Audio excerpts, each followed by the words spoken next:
Hey, it's 14 minutes to 8 p.m. on a Sunday evening in a very hot Johannesburg, and having just been successful in smashing Scotland in the opening game of the World Cup rugby in France.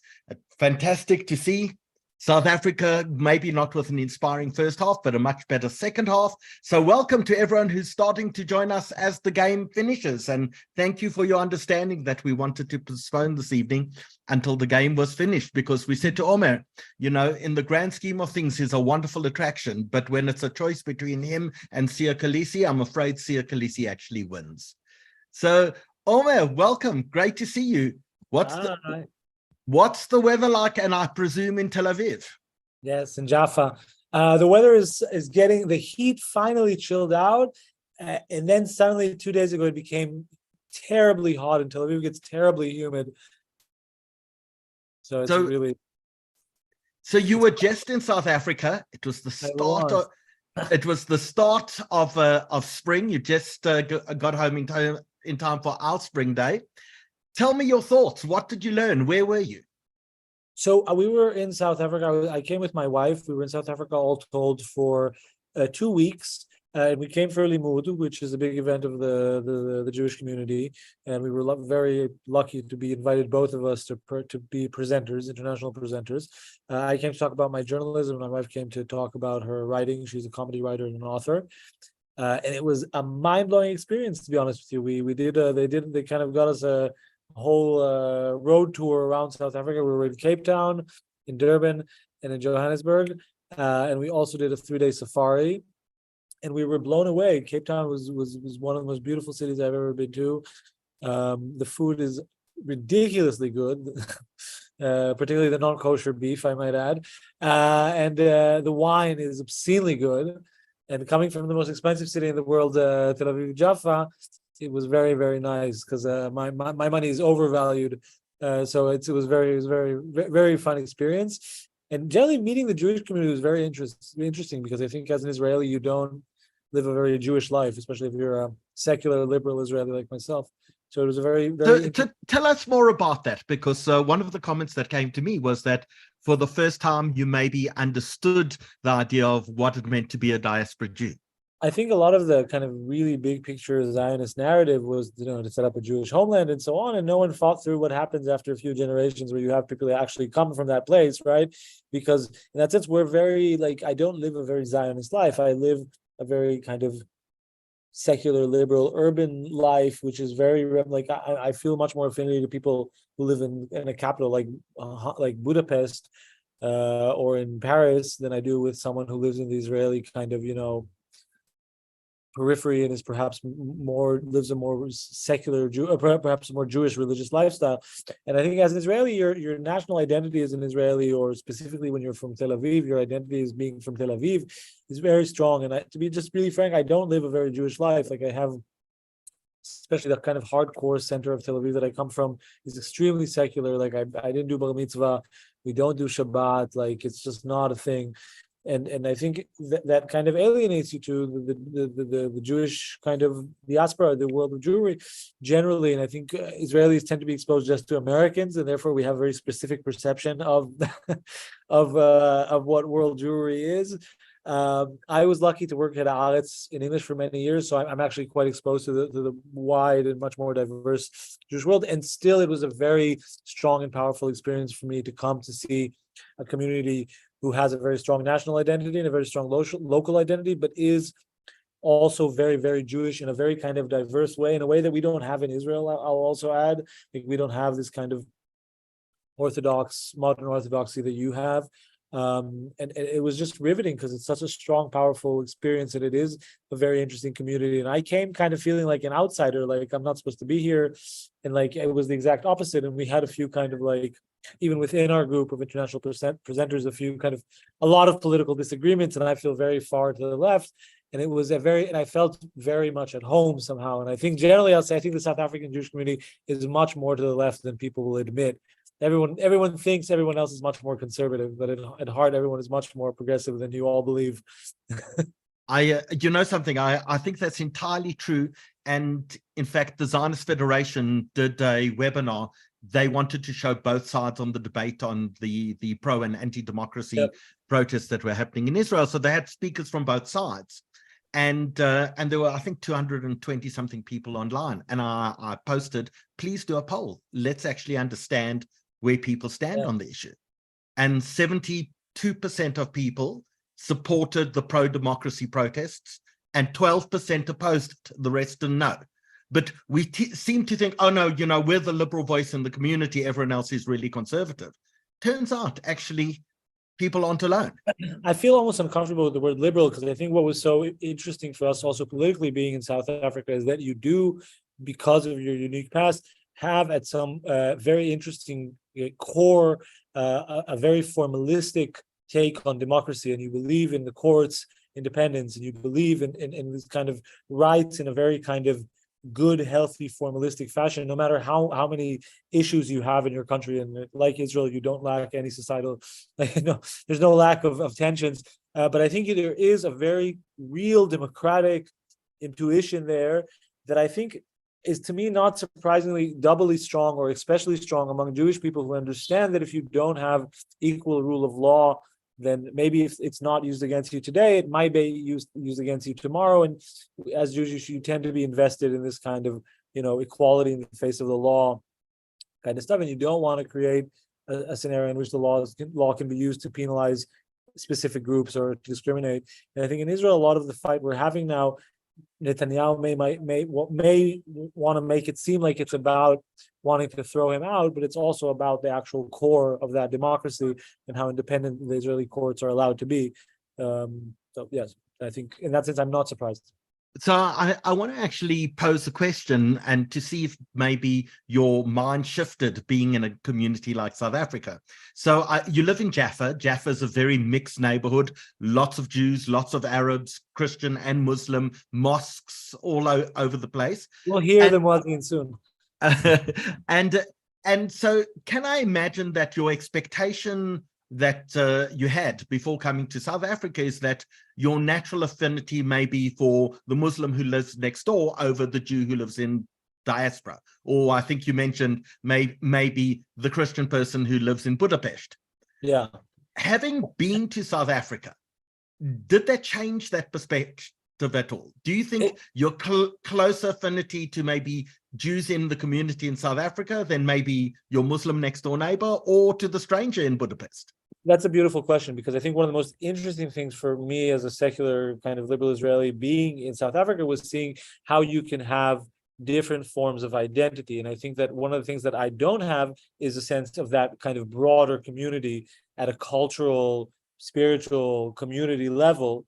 So I think politically it did not change me in the sense that I still at a political level feel that it's in my kind of, civilian and livid interest to be more kind of in solidarity with my Palestinian Arab neighbor than, for example, a Jew from the United States, perhaps. But that being said, I do now have a much clearer and stronger connection at a cultural, religious is a tough word for me to say, but I would say spiritual level. Like, it's a very interesting thing to meet secular liberal Jews from across the world and then kind of understand that though I may feel very Tel Aviv, I'm all actually part of this group. And I think there is a very rich tradition of secular liberal Jews from cities who are kind of feel uncomfortable with, overly identifying with their Jewish community and kind of flee from that. But then kind of, circle into that identity. And I think that's what I've kind of discovered, that there is the same way you have modern Orthodox and you have all these different streams, you do have people who are Jewish.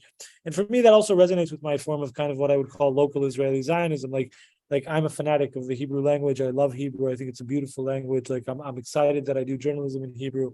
I'm lucky that I get to participate in this kind of, revival of this amazing language that I prefer to English, even though like I spoke English as a child.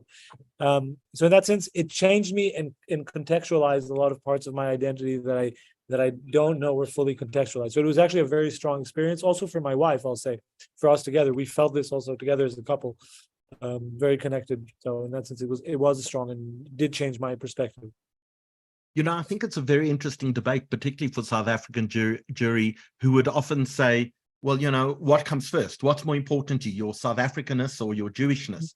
And for many within South Africa, in the Jewish community, without doubt, would say being Jewish is more important. If that was ever threatened, we give up the South African element in order to protect what you have. But on a day like today, when the Springboks play rugby, even if you've left the country, even if you're sitting in hated countries like New Zealand and Australia, and I say hated because, particularly we always lose in rugby to New Zealand, on a day like today, you can never take the South African bit out of you. Yeah, for sure. I think... No, and I was going to say, you spent some time in one of the game parks. And if you've grown up in South Africa, that sense of Africanism and that sense of the African bush is something that stays with you forever, no matter where you are in the world. I fully agree. And I think in that sense, it's almost a question of there's no really need to make these dichotomies. It's just a question why we deny ourselves certain kind of forms of identity. That's why I started with the kind of whole spiel about the Zionism, because I think that once when you actually live in Israel, you don't need to actively prioritize that part of your identity because your country is a given. And it's also, I'll say, at many levels, a quite crappy given. In that sense, it's very similar to South Africa. The public transportation is not good. We have tons of problems here. The cost of living is just through the roof. So in that sense, there's something very frustrating about Israel. And you meet people who are don't have to use the horrible public transportation, who think Israel needs your help. And I'm like, it doesn't need your help. Someone needs to fix the train, right? But at the same time, I love this place, and my connection to it is visceral, no matter how at odds I feel with kind of logic. And I felt that, doing the game tour, it's a spiritual place, right? The same way the beach for me in Tel Aviv is a spiritual place and not a place that I can imagine myself living too far away from. Then I can completely understand how people can just, that's who you are, and you can't imagine yourself leaving, even if politically you would want to see yourself somewhere else. And I think I completely understand South Africans who don't come to Israel. I think it's a very, very tough move to make. And I think, to me also, I'll just add one small thing. The countries are actually very similar at a level where it's there's this weird mix of wow, it's just amazing here, and it's also terrible here. And that very unique mix also gives off really high payoffs. The level of how amazing it is in South Africa is off the charts. It's amazing there. You all have amazing lives. Everything is just beautiful. Really, the nature is just breathtaking. The people are amazing. Everyone you meet is just the sweetest. And in that sense, it's very similar to Israel. On the other hand, it's quite obvious that economically, socially, it's tough. Also, like Israel, where you feel that there's these very kind of fundamental tensions that we're not fully overcoming yet. And I think in that sense, when you live in places that create these very tough kind of dilemmas, it makes very sweet, real people who live real lives. And I think that I felt that affinity also very strongly. So I also get kind of people's connection to their home in that country at that level, no matter how hard it is or how long you don't have electricity or whatever. You say it's everything is beautiful, everything's easy in exactly 1 minute. In fact, exactly now my electricity is supposed to go off, and my side of Johannesburg will be plunged into darkness. And if not for the solar panels on the roof, super rough. That's super rough. We'd be sitting in the dark. So it's probably just happened now, and we often see it because our numbers. We can be in the middle of a webinar and there'll be 1,500 people on, and suddenly 500 disappear like that. Yeah. So that's part of the challenge that we have in South Africa. But Omer, as people are entering, and we've just watched this rugby game, I want to take 2 minutes. There's the most remarkable advert that I'm not sure if people have seen. And it's the South African rugby players explaining why they're doing what they're doing, who they're playing the game for. And I'd love just to show it to our audience as they're coming in, because it's one of those things that the oxytocin in your brain just lights up. You get a little bit of goose flesh, you feel all warm inside.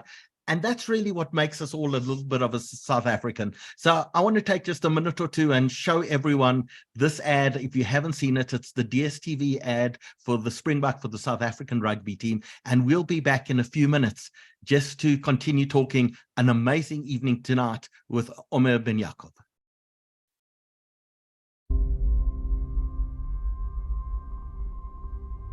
Voor Kitsch, voor Kraaifontein, voor Scala, voor Affies, voor Paul Reus en voor Stellenbosch. Voor Uzizi, Utakawunda. For those who came before us. For Johnny Clegg, no Shag, Osenza Ngakon.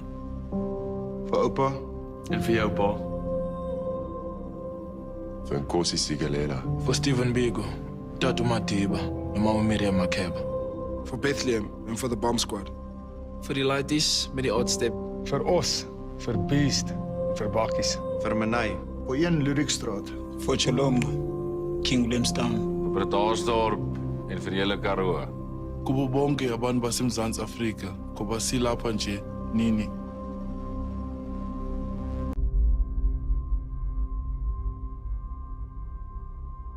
For hope. Vir Nkosi Sigalela. For die Kranse. And for the call. For Loftus. Vir Bloem. For Malome. Wanneer ban Tlhokomelo. For Franklin Street in Bala. Vir Coach Piet. Vir meneer Jeftes. For Crowded House and College Road. And for my dog, Bear. For Nick Costa, coached him. For my boy Wes. For all the women that have been here before me. Vir die mense van Rat en Parrot. My kinders. Vir my broer.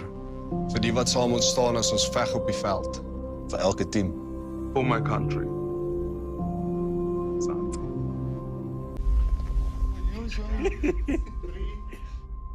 For those who believe in us. For Kees Boys. Vir die strandhonde. For Coach Job, Nomalo Murasi. For nabaqeqeshi wenqeqeshileyo Nkhula. For those before us. For James Small. Chester Williams. And Joost. For Ian Mack. For my dad. Vir jou ma. For Dadaka Eben.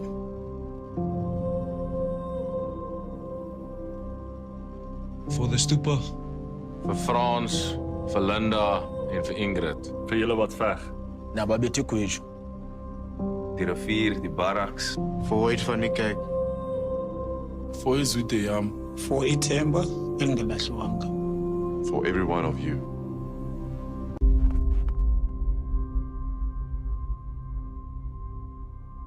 Vir Skalappington, vir Johnny, vir Elwin. For Islalin. For family. For Dan and the brothers I found. For Andy. En Anna Andy. For the move. For Inyaganyag. For my fiancée, Dominica. For the memories that we make. For the ones looking down on us. My late mother. Thank you for everything. And yeah, this is for you. For the kids in the stands. En vir die tannies wat trots is. For Butch. For the blazer we wear. For Bella Bella. En for Brakpad. Vir Mansdorp, vir die mense op die straat. For kids in Tabanchu. For hope.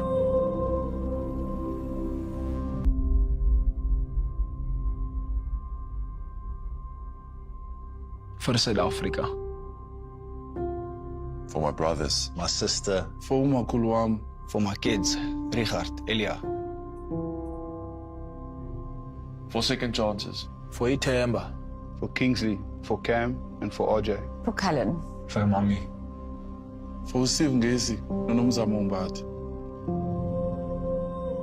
For Bethlehem. Bohloko. Moketswande. For Boland Cavaliers. Vir MP en Shosha Loza. For Nkosi Sigalela.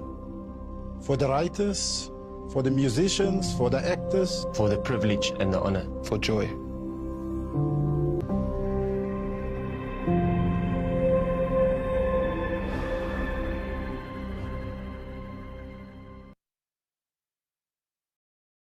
What a beautiful advert. I'm sure everyone watching has got absolute goosebumps from having seen that and coming straight off the win this evening. Just an amazing, amazing way to start the evening. So welcome to everyone. The time is a few minutes past 8 p.m. Welcome to Omer, who joins us from Tel Aviv. Welcome to everyone around the world who's watching us. Please take a moment and let us know in the chat where you're busy watching us from. And we know we have load shedding this evening, so a lot of people will catch up during the week and will watch this in the weekend. We'd still, even if you're watching us on YouTube, please let us know where you're watching from. We'd love to actually hear that. Dylan Berger, you've got the big edition of the South African Jewish Report coming out this week, just before Rosh Hashanah. This is our last webinar before Rosh Hashanah and our 160th webinar that we've run since COVID began, watched by approximately 4 million people so far. And you can see, Omer, if you look at the chat, people are watching us in Cape Town and Durban, and we even have people in the Drakensberg, the most beautiful mountain range, and Sampi is watching us in Washington, Freddie in Centurion, people in Pretoria, Paul's in Pretoria, a few people in Pretoria. We have Svetlana watching us in Canada, we have Janet in London, we have Charlotte in the Netherlands. It's absolutely amazing that we have this fantastic audience. So Dylan, let's talk very quickly. The next edition of the Jewish Report comes out on Wednesday. What's the current edition? Show us the front page of the current edition. Absolute pleasure. Look, this upcoming week is going to be an absolute epic edition, and this actual past edition was unbelievable. I actually haven't finished reading it myself, even though I worked on it the whole week. If you give me a second, it's going to come on your screens any second now. Here we go. Click the share button.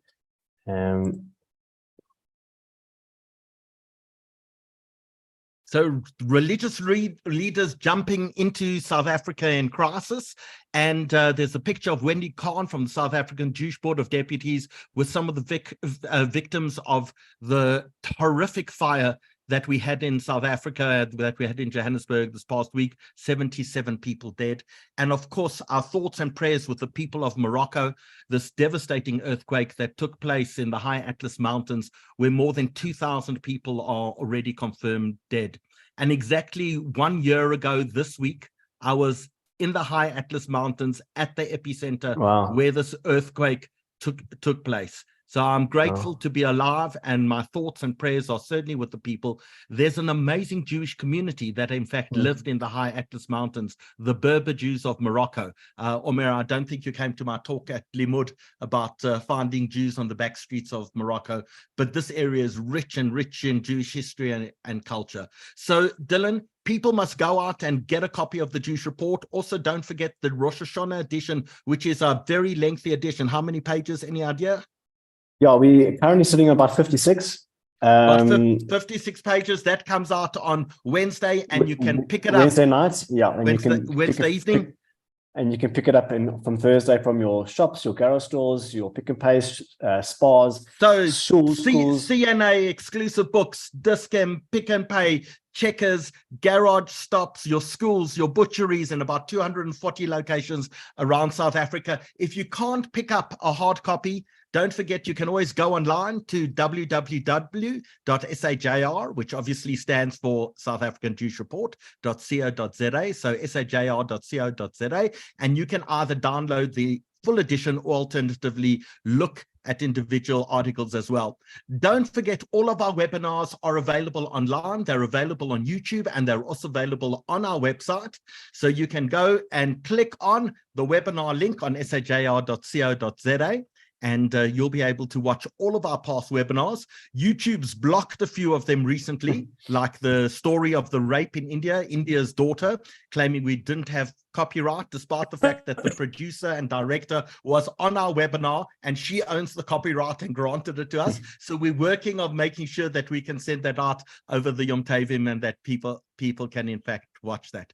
Finally, Dylan, booking is open for Jewish Achiever Awards. Jewish Achiever Awards this year is going to be on the 22nd of October. We've moved the date. Omer, you'll be appreciative of this. You know why we moved the date? Another Rugby World semi-final. Exactly. Semi-finals on the Rugby World Cup on Saturday night, the 21st of October. So we've actually shifted a 1,000-person event that's watched by about 30,000 people online. We've actually shifted it one day later to the Sunday, to the 22nd of October at 4 p.m. in order to allow people to watch the rugby. Let's just make sure we get through to the semi-finals and the finals, and then that will all be worthwhile. So Dylan, thank you very much. You're on controls this evening. If you're watching us on Facebook or on YouTube, don't forget Dylan is busy watching you and your comments as well. And so if you have any questions or comments, this is not a monologue. It's not just Omer and myself busy talking. This is really involving you and wanting you so much to be participating in this discussion as well. So please feel free to comment, to chat, to ask questions as we go, and I'll make sure that all of those questions are put through to Omer as well.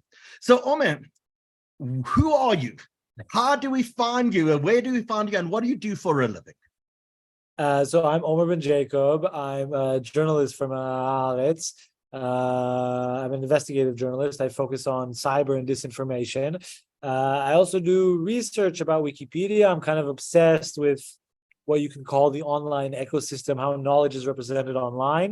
I'm actually a frustrated academic in that I really wanted to be a philosopher or like a researcher of history of science, but I somehow stumbled into doing investigative journalism.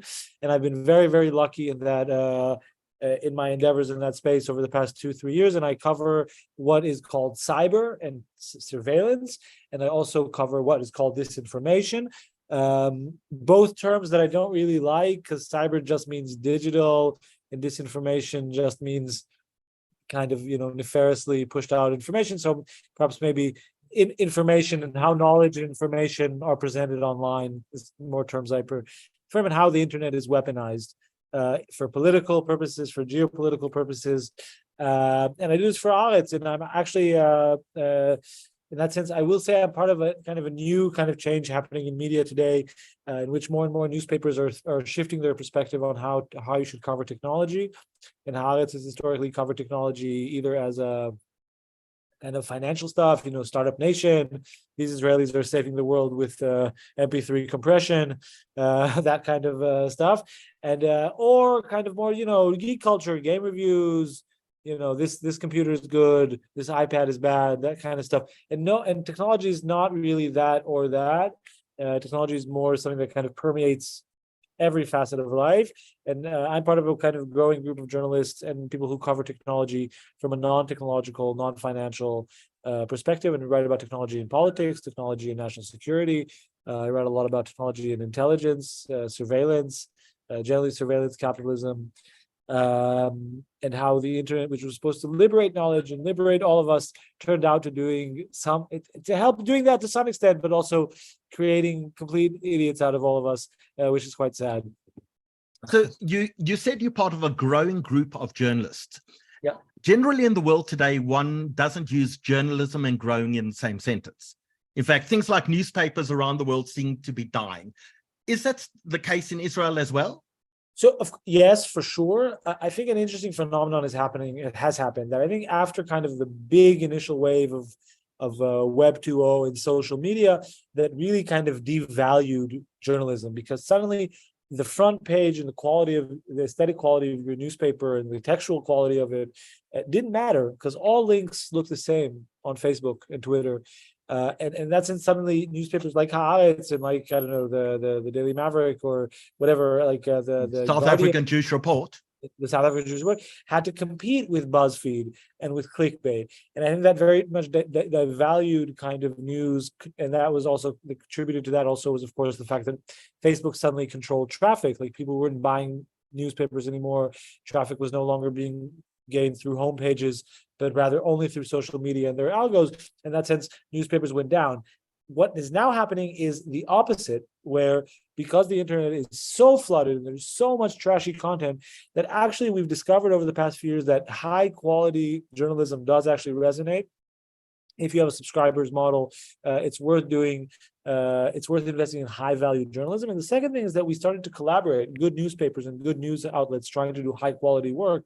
And through these kind of global collaborations, which are usually put together by nonprofits, which is also a new interesting process happening in journalism, where you also have the entrance of these very kind of organizing nonprofits. So I worked through an organization called Forbidden Stories, which is a Paris-based NGO that initially brought tons of journalists together to do the big NSO investigation. So that's an investigation into an Israeli spyware firm called NSO and misuse of its technology.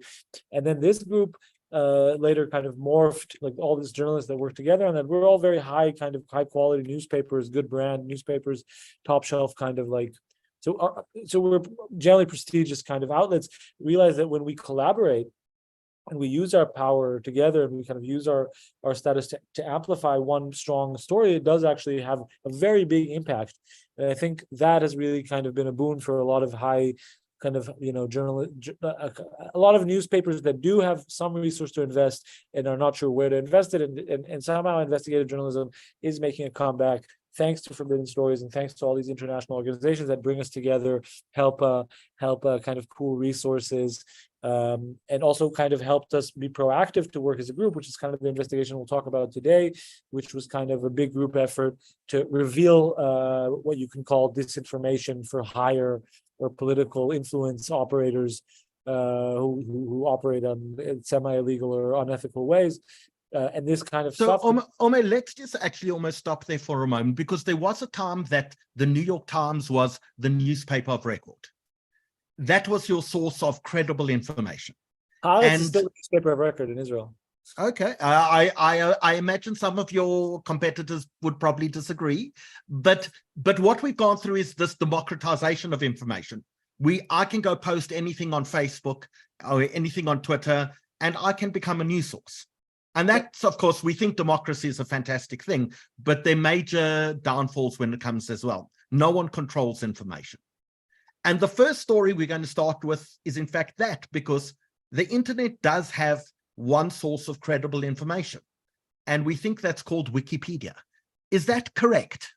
So in a sense, yes, and in a sense, no. I think I want to kind of address the first part of your point. I think that's not the right way to frame it. I don't think it's a democratizing as opposed to centralized issue. I think the internet has facilitated access to knowledge, but it does also help create new kinds of monopolies. For example, the monopolies of social media, which do, in a sense, are in a sense much more centralized than the New York Times, where the New York Times, if you're conservative, you never liked, but on Facebook, the algorithmic logic is identical for everyone. They're just trying to give you a dopamine hit and reaffirm what you know, and I think that's had a devastating effect on the way people consume media and the way ad revenue is kind of built. But I think within that context, it's also not surprising to say Wikipedia has emerged as the bastion of trusted sources on trusted information online. And the reason is because as a nonprofit, it doesn't have a model where it's incentivized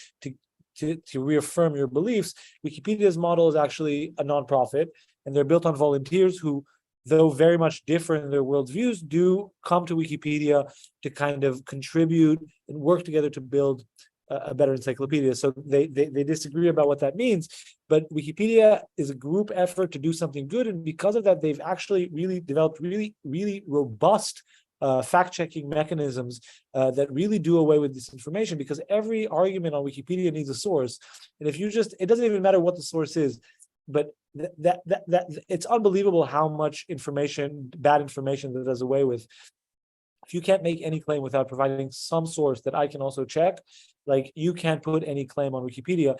And though anyone can edit Wikipedia and it can be abused, and it is abused, it's also quite robust at this kind of stuff. And I've done both a lot of investigations on Wikipedia and also a lot of research on Wikipedia about why it's so good at kind of fighting disinformation. And I think can I generally believe what I see on Wikipedia?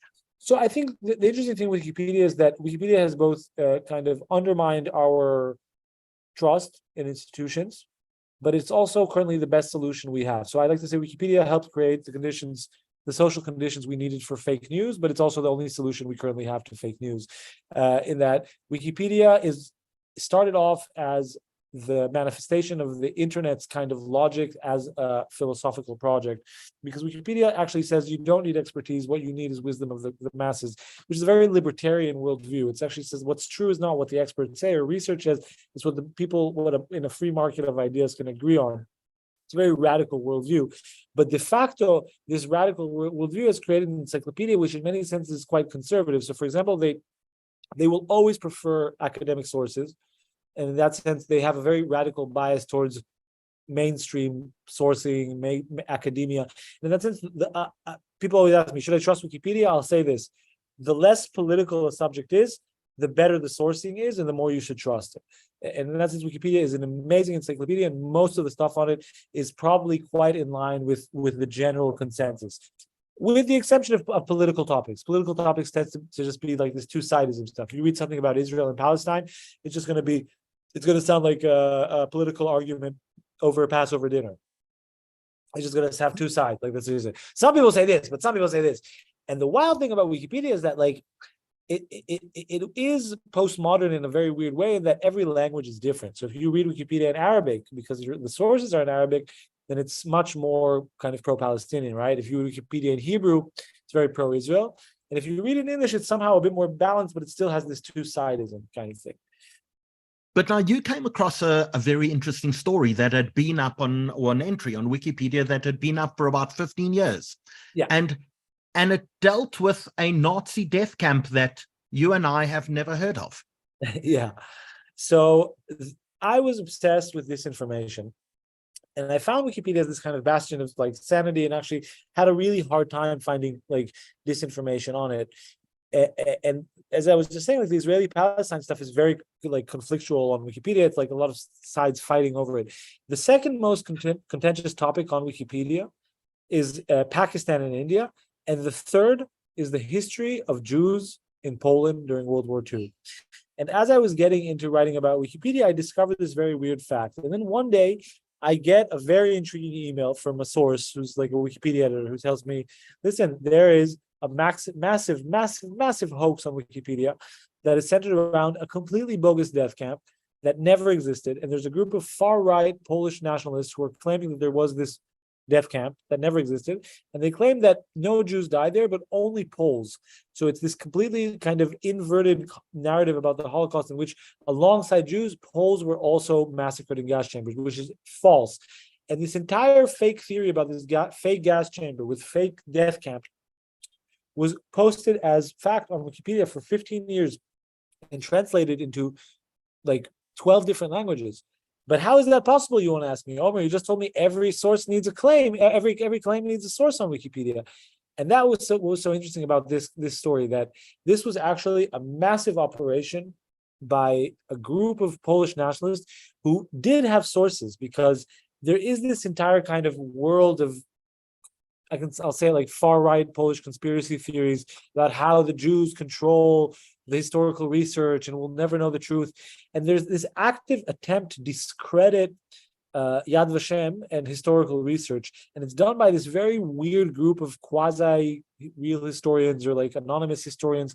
And I discovered this entire fake online ecosystem of Holocaust denial conspiracy theories, in a sense, or Holocaust minimalization conspiracy theories, that was feeding this group of 7 editors on Wikipedia who were literally rewriting the entire history of the Holocaust on Wikipedia. There was about 7-10 people who were just like the camp. My fake camp, Kale Warsaw, was the centerpiece of this kind of wider thing. But they had tons and tons of kind of bogus pseudo history to quote on, because this narrative was being echoed out by an entire ecosystem of far-right Polish nationalists, and also linked to the Polish government. So it's also a narrative that's backed by the Polish government. And in that sense, what was so interesting is that, in a sense, they'd kind of hacked Wikipedia. Like, they were managed. If you work as a group and you have sources, then no one will call you out for being false. So, for example, if you were to try to claim that the Earth is flat, I would quickly find research to debunk that, right? But if there was an equal amount of kind of sourcing to say that you know, maybe there was this or maybe there was that, it would be very hard for us to actually argue the facts, right? So because there was actually some camp by this name that, by the way, only housed Jews, this conspiracy managed to kind of morph and metastasize throughout Wikipedia, though Wikipedia is very, very good at fighting disinformation. I think this touches to a wider point, which is what happens to the legacy of the Holocaust as we move to the digital age. Because if you think about it, the Holocaust was always, and our knowledge of the Holocaust and our remembrance of the Holocaust was always built around testimonies. And if you're lucky, you get to meet survivors, or got to meet survivors, as kind of people from your generation and my generation still did.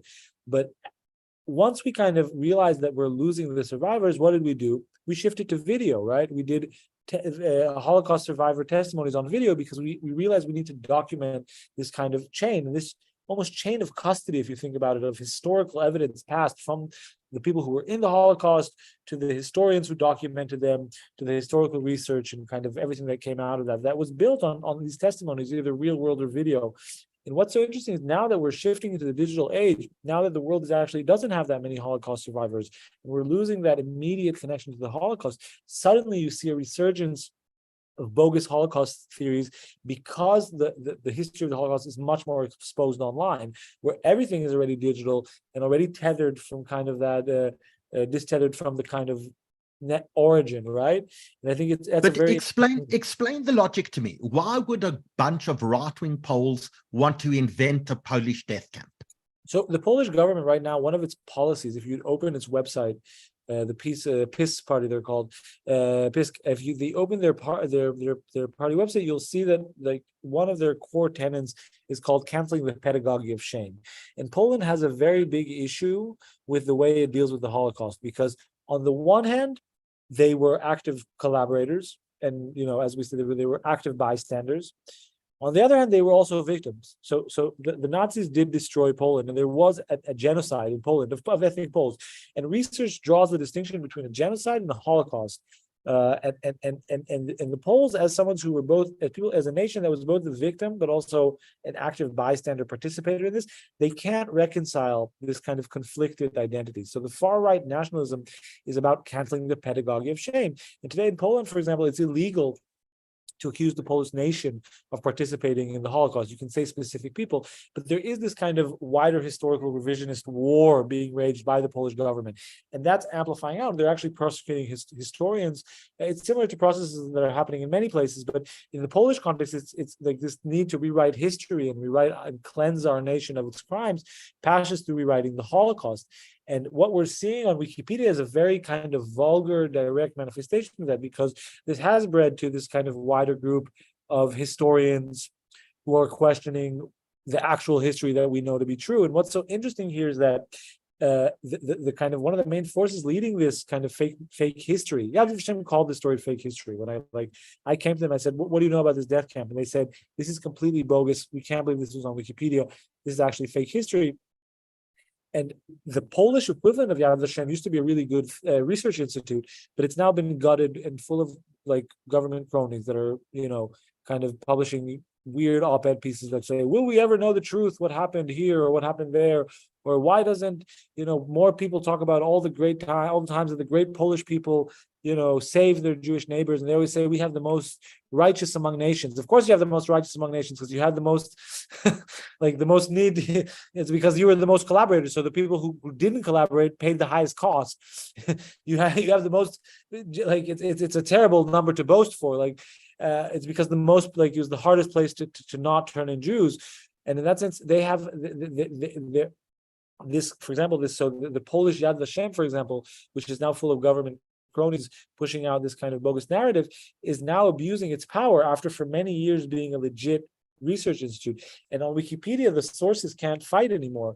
So in that sense, it's very interesting how when you have this kind of like state takeover of independent research institutes, that does have a very dangerous effect.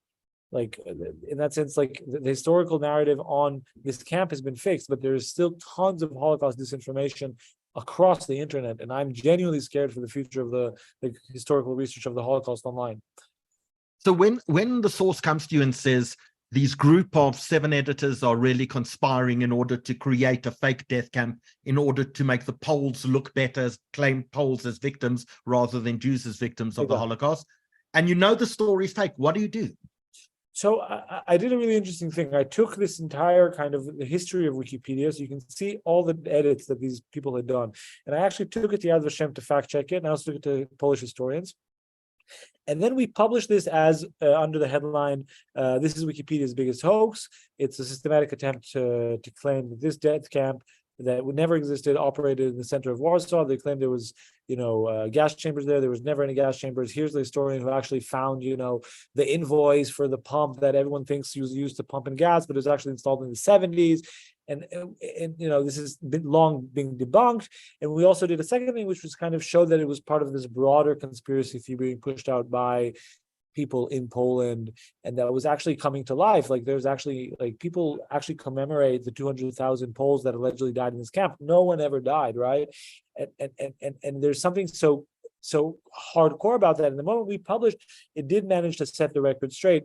But the problem is that I became the target of tons of kind of disinformation and target of like, why are you denying the Holocaust? That's the spin. They accuse people like me of denying the Holocaust because we say this death camp didn't exist. So they say, what do you care? Why do you deny 200,000 people died? But no one ever died. And we helped set the record straight.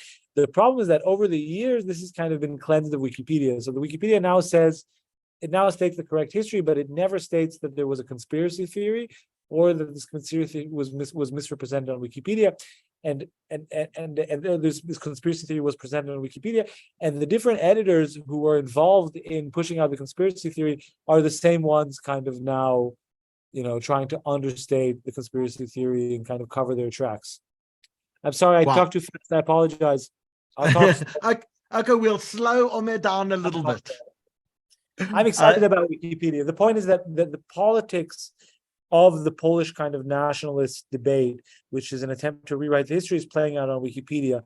And when I published my story and revealed that there was this kind of quite nefarious attempt to skew the historical narrative and how it was presented on Wikipedia using bogus sources or misrepresenting sources, it did help kind of fix the record straight, but it also kind of turned me into a target. And over the years, the impact of my story has kind of been minimized on Wikipedia. So you wouldn't know that the Wikipedia article had this hoax theory on it for 15 years.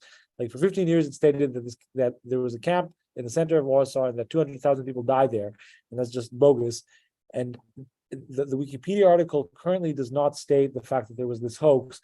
So you can see kind of this Polish group of nationalist editors trying to cover their tracks also and minimize also my story. So, I mean, that's one of the stories relating to digital that you cover and the expose of something like that. But you live in a very murky world, a world of spies and intelligence and counterintelligence. And Israelis seem to be at the forefront of this. There was this NSO leak. Tell us about NSO and tell us about something called Pegasus. And before we get onto that, you will notice that this week, Apple iPhone did a big security update of the iPhone to counter Pegasus. Tell us what all of this means. Okay, so slowly, you'll tell us. You're all addicted to this, right? And this, the government all across the world want to be able to track you and listen in on this. In the past, they could do that by calling up the telco company and telling them, we have a warrant. Give me access to this person's phone, to their even maybe to their internet, right? But the moment we shifted to these phones, we became encrypted. And your government cannot listen to you or hack this device unless they have really skilled hackers. So some countries have skilled hackers, like Israel.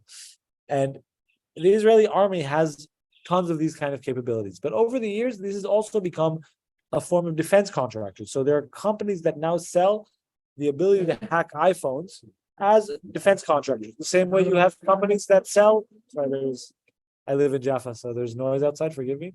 So there became a private industry of what we call cyber, offensive cyber. So these are actually hacking technologies. And Pegasus is the most famous one of that. And what Pegasus can do is they can break into someone's iPhone without them knowing and without Apple knowing. And this is an extremely, extremely, extremely complicated task to achieve, if only because Apple isn't very much invested in this not being able to happen.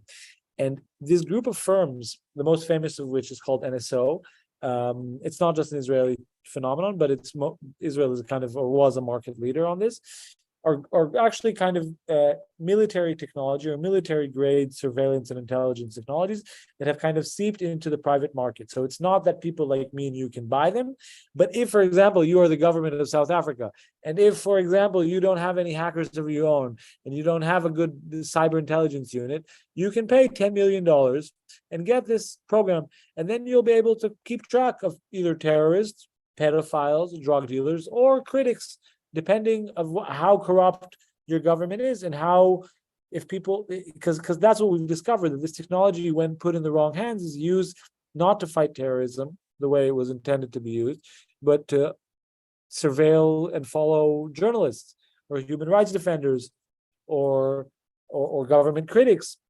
In Poland, even in Europe, we have 2 cases of opposition lawmakers being hacked during election times using a technology that is supposed to be sold only to intelligence services. And it was sold to the intelligence service of Poland or the government of Poland, but they misused it.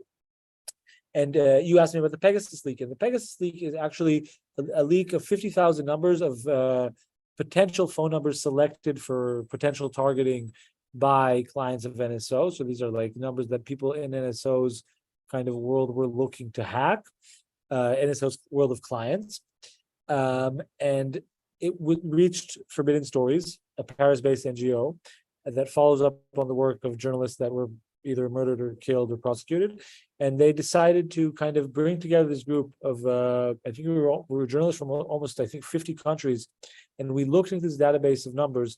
And I was lucky enough to be part of the Israeli team. I didn't have a massive role in that investigation, but I did help out with some of the stuff.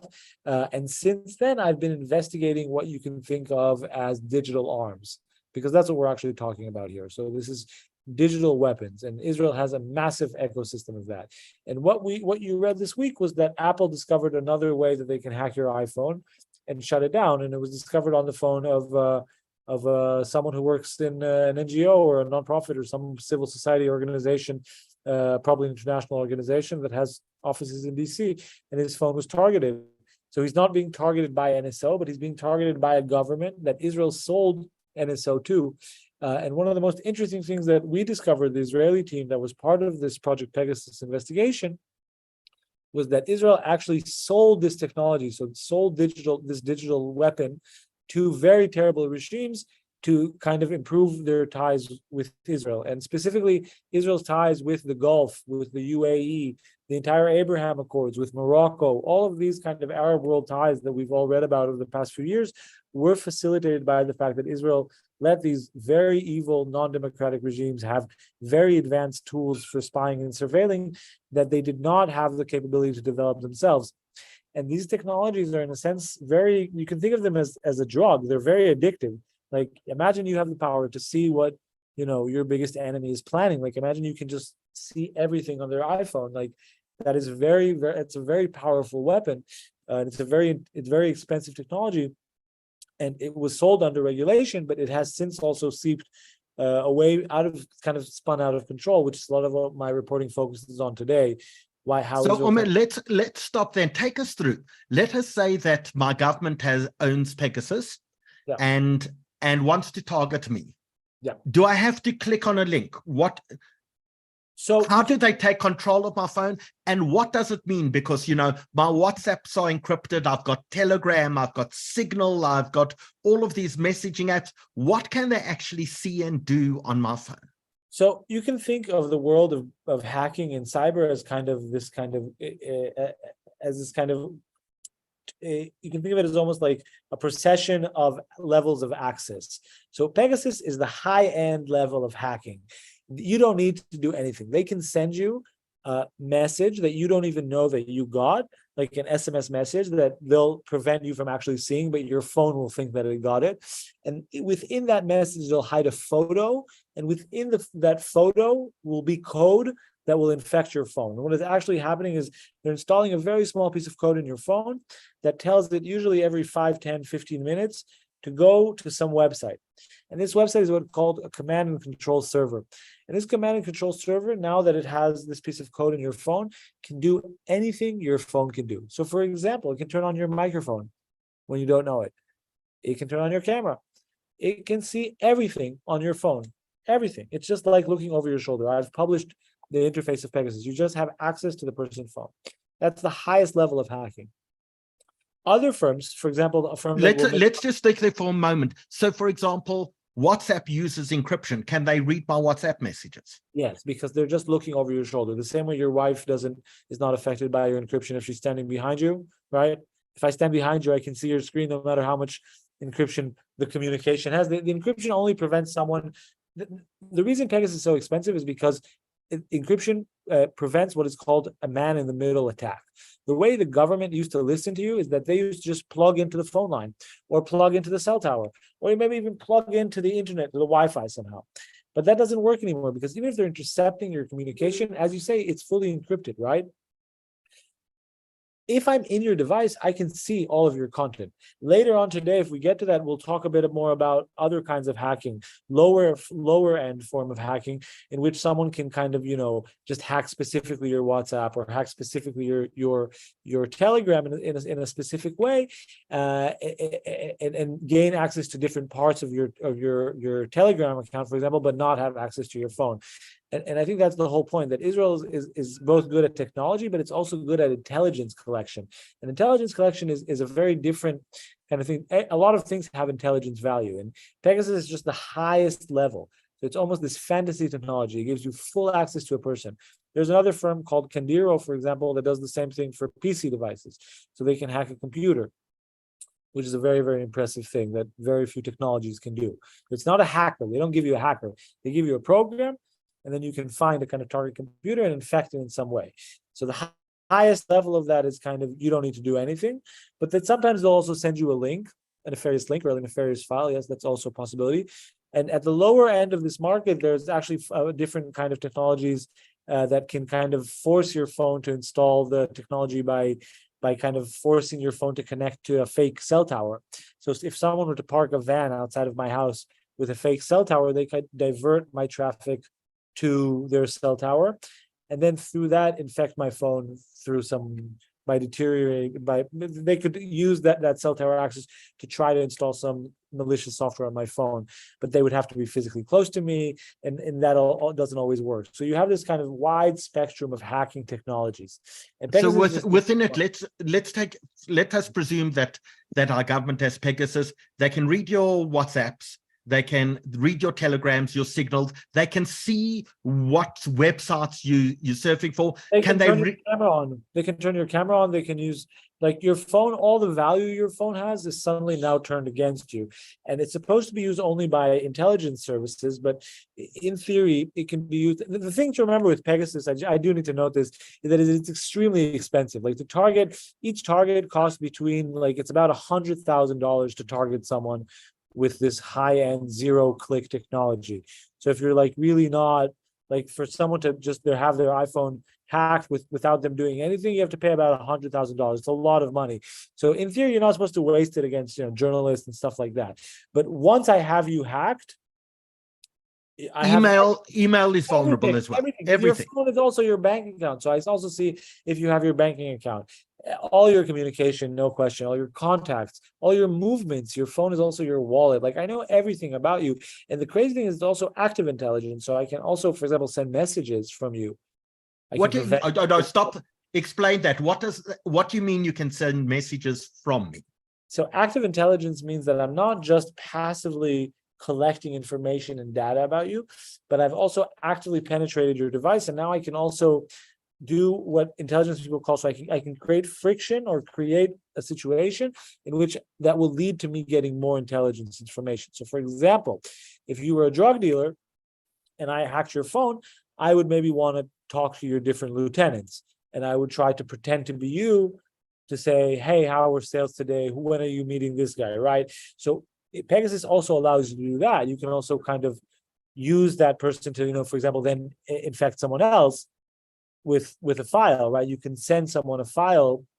So it's a very interesting kind of process, because you do have full access, and that's why it's such a dangerous weapon. Some people call it the nuclear bomb, in the sense of digital world, because it gives you this kind of full unfettered access to you can almost in theory assume someone's identity, right? These devices kind of confirm who we are today also, right? We log into stuff through this. Our government identifies us through this stuff. So I think in that sense, it's very, very kind of important that, like, I don't know, it's very important that, this stuff really be treated as a military grade weapon and not be. How does someone know if they've been infected? Do they infect now? So there's a website and different tools you can check. If you're a person who, the situation is this: if you think you're actually infected, the chances are you're not.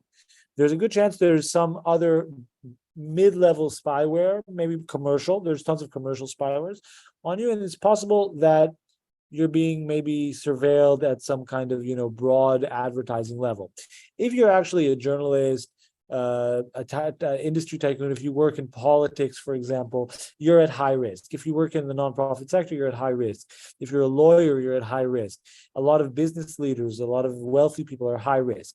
And in that sense, there is a growing way to check your phone. If you're civil society and you think you've been hacked, Amnesty or Citizen Lab, these two nonprofits who do digital rights, will check your phone. You can also check online for free. And more people are actually buying antiviruses for their phones. This is actually now a booming market. The phone antivirus business. So in the NSO leak, we learned some of the people who are being targeted and who targeted them. If I remember correctly, the Moroccans had in fact paid for the French Prime Minister or French President to... Yeah, they tried.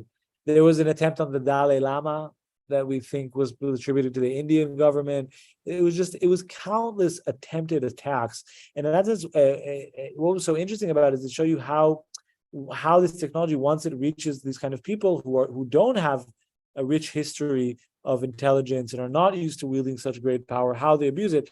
For example, the Spain is a great example. Spain used it to spy on the leaders of Catalonia, and the Moroccans used it to spy on the same Spanish people who were spying on the Catalonians. And the Spanish prime defense minister was fired not because it was revealed that she was using it to spy on Catalonia. The Spanish nationalists were fine with that, but because she didn't manage to defend the Spanish leadership from the Moroccan attempt to track them.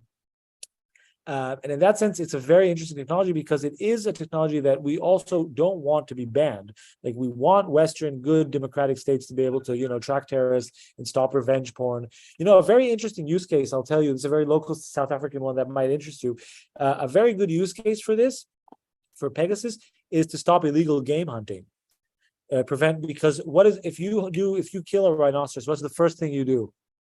You take a photo. All the illegal game hunting, there's tons and tons of photos of it and shared on WhatsApp and Telegram. And and even in Israel, Pegasus is used by our nature reserve kind of force, like our National Park Service, to prevent illegal game hunting. So you can think of good use cases for this. But as you say, it was used against they tried to use it against French leaders, against Spanish leaders, journalists in Catalonia. Catalonia is a political movement. They're not doing terror attacks in Madrid anymore. Like they're allowed to have a referendum and independence. In Spain, a democratic country, was using this to spy on the liberation movement, which is, some people would think is legitimate, but I think is political use of a very dangerous technology. But there were tons of cases of misuse. A gay human rights lawyer in London was targeted because he helped an Emirati princess. An Emirati princess was targeted also because she had fled her father. So there's tons of misuse of these technology that we know. In Mexico, it was misused, that we know prior through Project Pegasus. I think what's actually interesting with Project Pegasus is that it taught the world that we need to be having a national security debate about phones and phone security. Because if the Moroccan government can try to hack Emmanuel Macron, that's a problem, even if, regardless of the question if they're actually successful or not in that endeavor. And I think there's currently very little debate about digital arms. Most people on this webinar right now will say, well, I don't have an opinion about this. You all have an opinion about nuclear arms. You have an opinion about general arms sales, and should murderous regimes be given dangerous technologies that they can then turn them against the civilian populations. We all have political opinions about this stuff, and it's very important that we also extend those opinions and those debates to the realm of digital arms, because it is a thing, and there's a million different surveillance companies. Let me just blow your mind for a second. I discovered an Israeli company that knows how to hack CCTV cameras and change their feeds. There's an Israeli company that can hack cars and track your car. So, and people don't know this. There's a company that can track you via Tinder and Grindr, so via dating apps. People don't understand how much surveillance there still is, because they think like we lived in a post-surveillance world. That's not true. It's the opposite.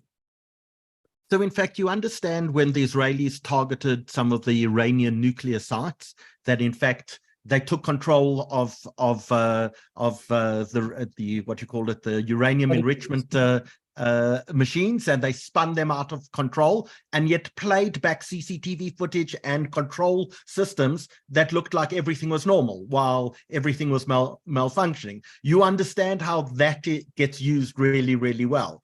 But when you're the victim, then it looks very, very different. You know, we colloquially joke, you know, your real friends, if you die, go and clear your browser history on your internet browser. But someone's actually watching your internet browser all the time, potentially. For sure, I think it's a really kind of, it's an interesting example because that you give about this company and the potential origin in the Israeli army, because I think that's the point. When your army knows how to do this and they use it for national defense, it's one thing. When a bunch of 45-year-old Israelis who worked in the units where that happened go out of the army and then set up a business that does that and then sell it to people who are, you know, until 2-3 years ago, this stuff was sold pretty much unregulated, right? Sold it even to parts of the world that were, you know, not always in Israel's best interest. And then, you know, some like tin pot dictator has this as a toy now. Those are two very different worlds, right? Because in a few years, maybe even private people will be able to buy it, maybe even private companies. And I think what people don't understand about the kind of leakage of Israeli technology is that what makes it so dangerous is that it's actually very hard to regulate these things once they're out in the private market. And there's tons of know-how that is leaked from the military, the Israeli military specifically, in over the past 20 years, I would say, just because there's these kind of guys who want to make money and don't want to stay in the army past the age of 40 or 45. And of course, I understand that, and that's also okay. And Israel also uses that to its advantage. But it's also created a very big digital arms market that is kind of spinning out of control in a lot of different ways. So Janice asked the question, can you in fact stop someone from hacking your phone? So yes and no. You can stop them in the sense that you can be safe.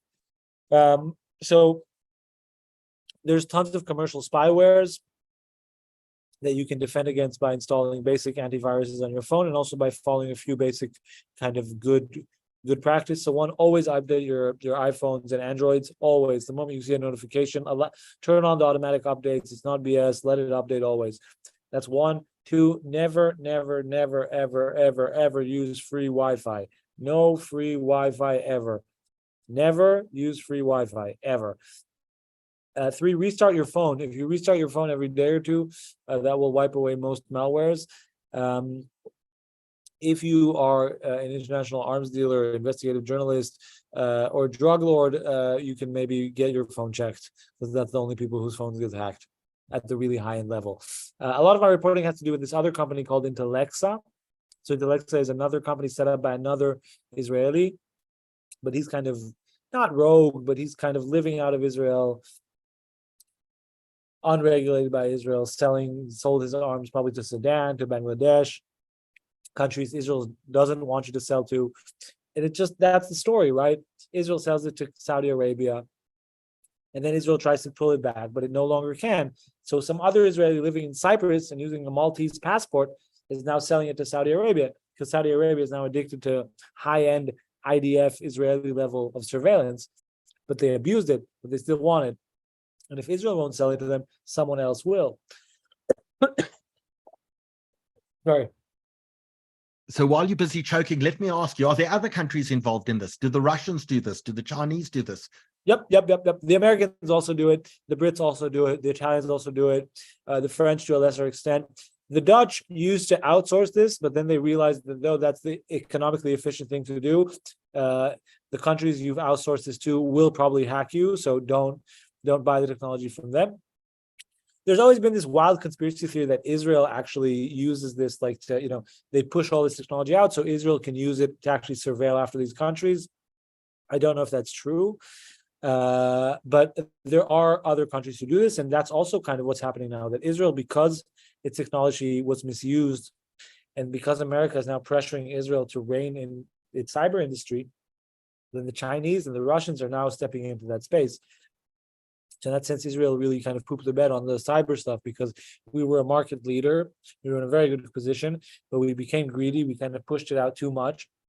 Now the industry is spun out of control. Israel can't stop it anymore, but Israel's being blamed for it at this point because it kind of started it.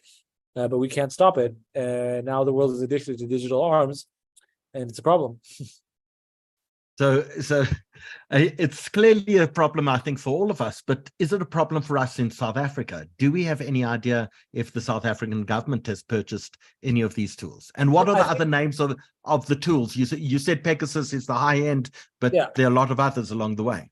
I don't remember Pegasus. I think there was a... so I think if I remember correctly, hold on.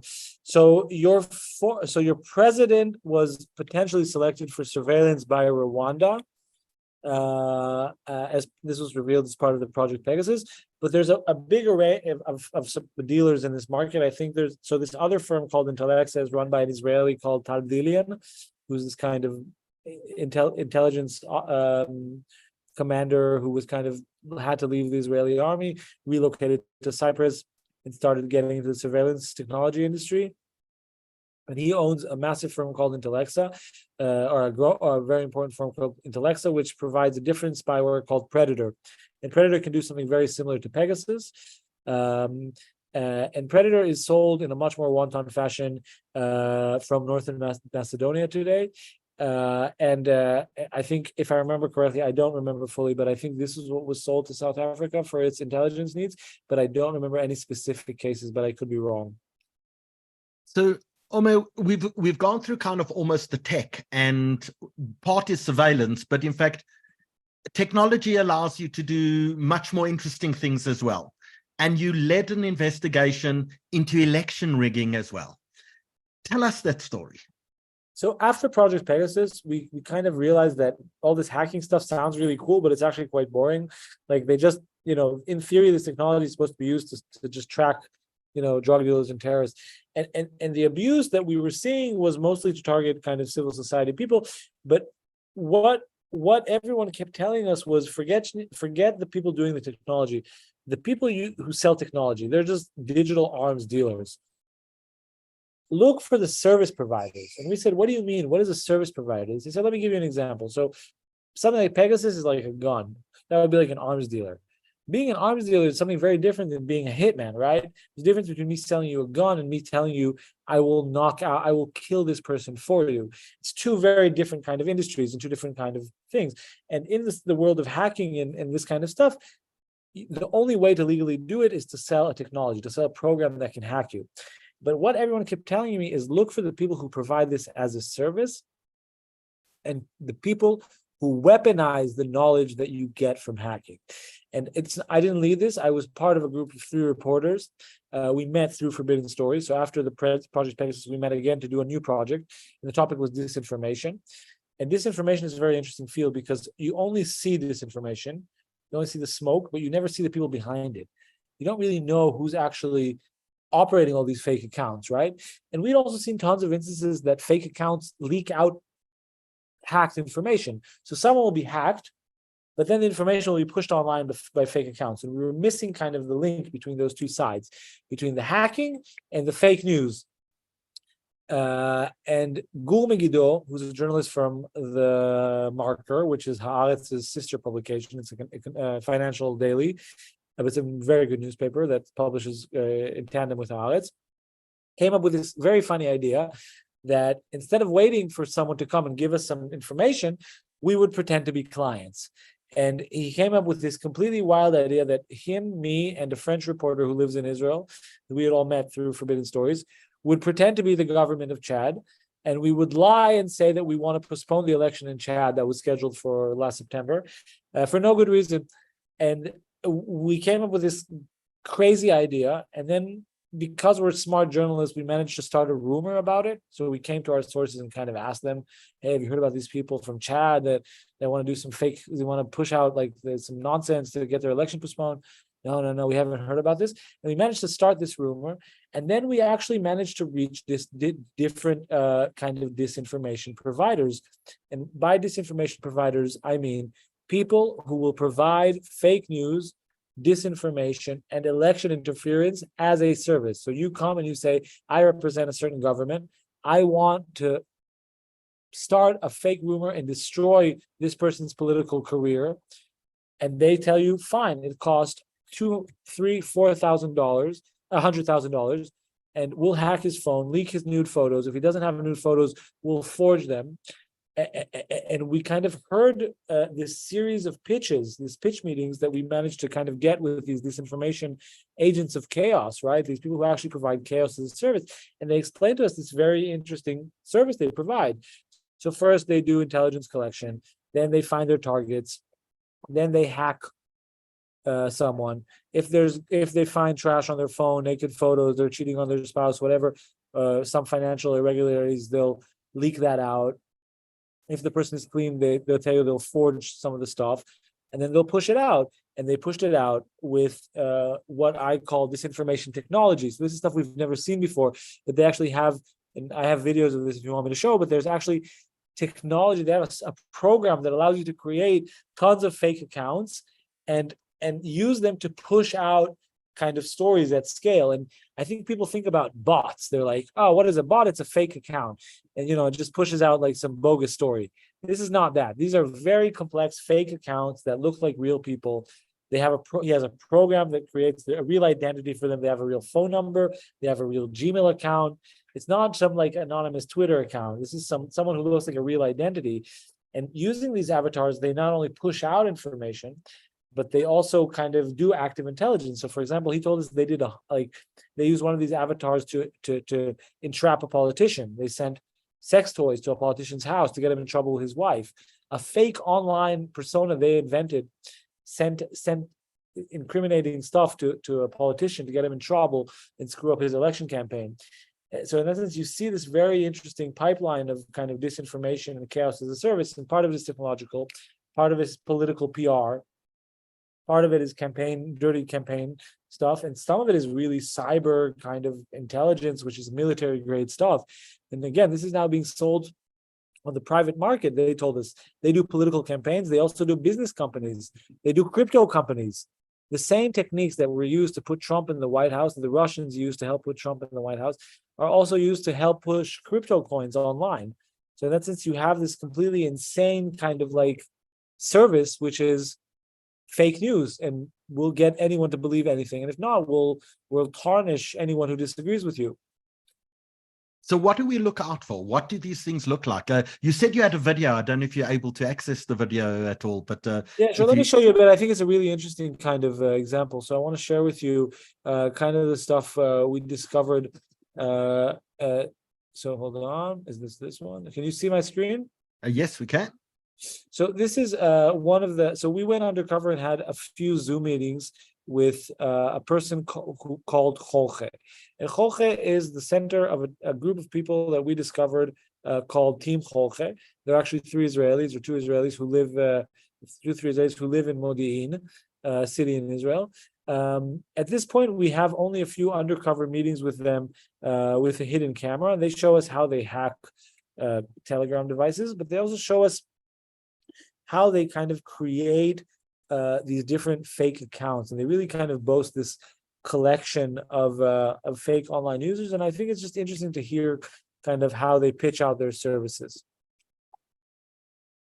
So this is our platform that we develop for online impact.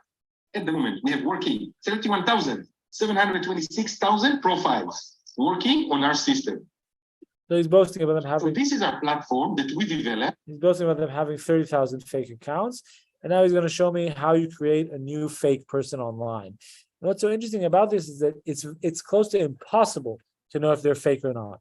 Most of these people, I always like to say, are realer than my mom. So this person is realer than my mom, and I'll explain why after. Let's make one candidate together. Let's take one, I don't know, United Kingdom. Female, let's do a search. I Isla Sawyer, let's say I don't like the name, it's not, oh, Sophie Wild.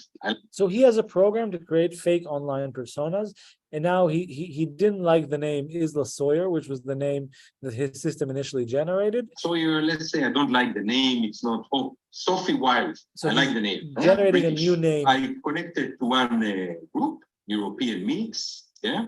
Maybe I want to say from what city this lady is from Leeds, no, she's from London, yeah? And I do next. Already she has email, date of birth, everything. So why is she realer than my mom? Because in the digital age, if you have what he's now going to show me, Let's make one candidate. Is that these are not fake anonymous accounts. These are people who have an address, a phone number, and an identity. When he says, let's pick a city for her to be from, what he's actually doing is creating a unique digital fingerprint for each one of these people. And their fingerprint is so accurate and so unique that it's realer than my mom. And why realer than my mom? Because my mom doesn't have Gmail. She uses only her work address. And if you don't have a Gmail, it's very hard to get certain services. And all of these fake avatars have a Gmail account that is linked to a real WhatsApp, and both of those are linked to a specific country. So, for example, if he was creating a Kenyan, a fake account from someone from Kenya, he would have a Kenyan phone number, which would be used to register a Kenyan Gmail account. So the Gmail would think you're accessing it via Kenya, and that account would also register from Kenya itself. And Gmail and Facebook can't spot this stuff. Like, if you actually create something that looks that real, it's impossible to spot. And in that sense, this group, Team Jorge, was involved in, we found them involved in tons of campaigns, because one of the craziest things we did, maybe I should tell the story for just very briefly. Hold on.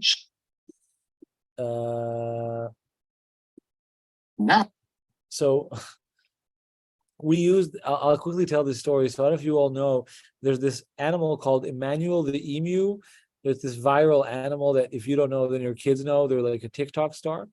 And after we had all these meetings with Jorge, with an Israeli who we'll learn is called Tal Hanan, and as he's pitching his disinformation services and his disinformation software, we decided to take him to task and ask him to do a demo campaign for us. And the reason we asked him to do a demo campaign is because we want to make sure that he's not bullshitting us. And we asked him to do, Israelis can, talk a good talk, but let's see him actually provide this service that he claims that he can do. He says he can create thousands of accounts online, that he can create a narrative on Twitter to create a viral topic. So we asked him to do a demo campaign. And we tried to think of a good disinformation campaign that would be harmless, that wouldn't cause any kind of, actual damage in the world. And we settled on this idea of starting a rumor that this viral kind of TikTok star of an animal had passed away. Though it had a good life, it passed away quietly in its sleep. And we started this, and we asked him to start this rumor. And within 3 days, the story completely blew up. It took 3 days, by the way, because he was mucking in the election in Kenya.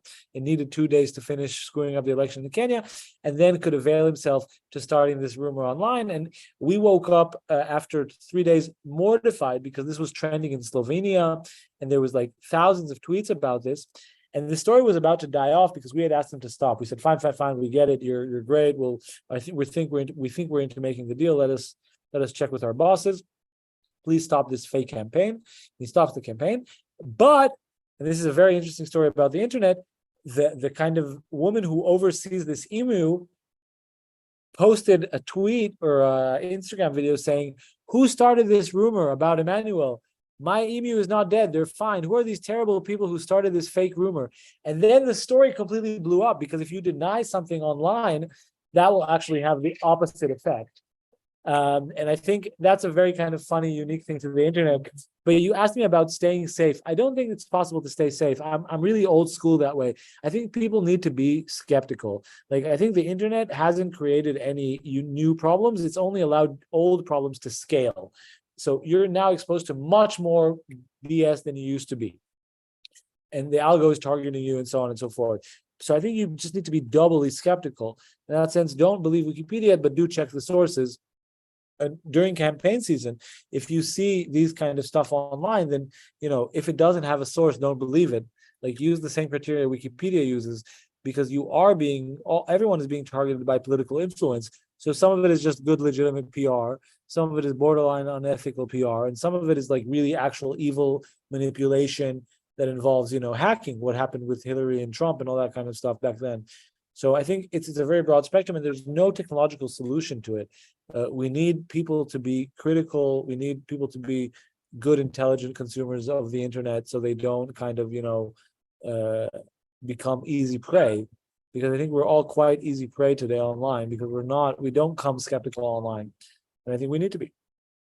So, Omer, we're heading to elections in South Africa next year. Tell us where this has been used, and tell us how it was used, and what should we do in order to be more alert. So let's take your emu away for a second. Yes, of course. Sorry, I'll stop the share. I completely forgot. This emu is distracting. It's just a sweet animal. Their process works in a very specific way. So we're talking here about military techniques that were developed by the Russians, but also by the CIA, that the kind of, through different intel agents became kind of public knowledge, and are now have been weaponized and sold on the private kind of market. So hack and leak is the number one method. Hack a politician, leak the contents of their mail, and probably put fake stuff in that. So if you have leaks before your election, be cautious of that it might be very, very fake. Generally, we're seeing now a rise of kind of an attempt to undermine whatever is the trusted media outlet. So that's always a big thing. And then you'll see now a big rise of WhatsApp groups and Telegram groups, which are very hard to kind of keep track of. So be careful of these kind of closed groups with thousands of members in them. They're usually being kind of swayed or influenced. Generally, I think the best advice I always tell people is beware. In Hebrew we say it's a Gewalt campaign, right? These Hail Mary campaigns, last minute kind of dirty politics that Netanyahu is so good of. Be scared of those last 48 hours. The last 48 hours are always the most dangerous, and we saw, for example, attempts of voter suppression. For example, these firms also provide the ability to kind of knock down cellular reception and then screw up a campaign. So all those kind of stuff, be wary of them. And just again, I think it's just a question of understanding that this stuff exists in the world. Once you know it exists, it's much less dangerous. A few years ago, Netanyahu pushed out a spin that said that Gantz's phone was hacked. So he was running against Gantz that election. He said Gantz's phone was hacked, which may or may have not been true. But I think the potency of that narrative kind of faded because people understood it was a BS kind of story. So I think the more people are knowledgeable about it, the safer they are. So, Omer, I want to make sure that we can answer some of the questions that are coming in. And to the people who are watching us this evening, first of all, thank you for joining us quite late on a Sunday evening. But also, let's make sure that this is a conversation and we can put those questions across.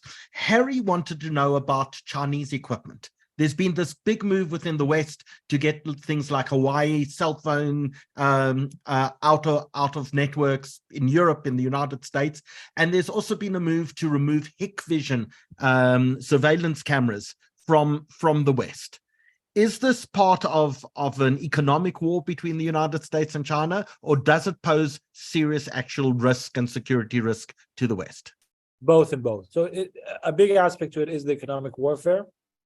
Another aspect of it is what I would call infrastructure or technological warfare, where the Chinese are using their ability to create kind of, I would say, very basic fundamental level hardwares. For example, CCTVs, tons of chips, very simple chips. They've used that also to their advantage. And the Chinese government is certainly exploiting a lot of their technologies for their geopolitical purposes, and maybe also through what we would say a backdoor. So I'll just give an example. In Israel, if you're above a certain rank in the army or the defense ministry, you're not allowed to own a Chinese phone. That's just a given. People who work in the Mossad or in the Shabak or in the Shin Bet or in the army above a certain rank were not allowed to have a Chinese phone. They were real concerned in Israel about we're outside my window, my balcony here. You can hear there's a light rail now in Tel Aviv. We now have a light rail in Tel Aviv. And finally, 5 years late. Finally, 15 years late, but yeah. But it's work. It's actually quite nice. It's not the entire city yet, but it is nice. And there were fears that they didn't want Chinese doing construction so close to the Kiryat, where the headquarters of the IDF are, because they were scared that they would try to put in something. And I can tell you that there is, for example, a lot of the camera hacking stuff is made possible because it's very cheap Chinese chips. So if an Israeli can hack it, I'm pretty sure the Chinese government can also do that. And I think we're seeing a very unique combination of both geopolitical interest in terms of economy, but also in terms of infrastructure.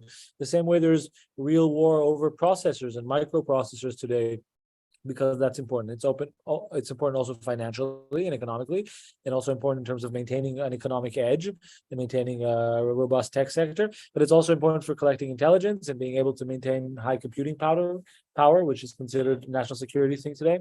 So it's all these things together for sure.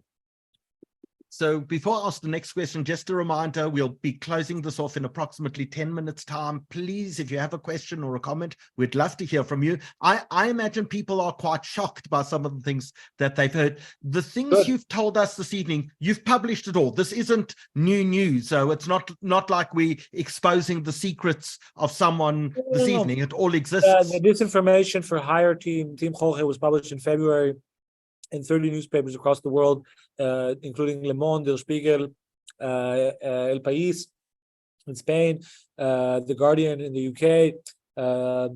There's even a Wikipedia page, if you don't believe me. All the Pegasus stuff was published also in the Washington Post as part of this broader consortium. So we operate in consortium. So all this stuff is already out. My stuff about Intellexa and this rogue Intel agent is also out. I was shortlisted for the top EU prize, top EU journalism prize, together with 4 journalists this year. An investigation that tracked the sale of spyware and through a private jet owned by this linked to this former Israeli Intel guy to Sudan, the Rapid Battalion Forces in Sudan, which is extremely problematic militia, and we tracked sale of some technology to them just by tracking the plane. So all this stuff is out and known, and I think I'm glad people are shocked, but I also want people to I'm also want to unshock people and say a lot of this stuff has always existed. Technology just allows it to scale and allows it to be privatized and sold in a wanton, reckless manner.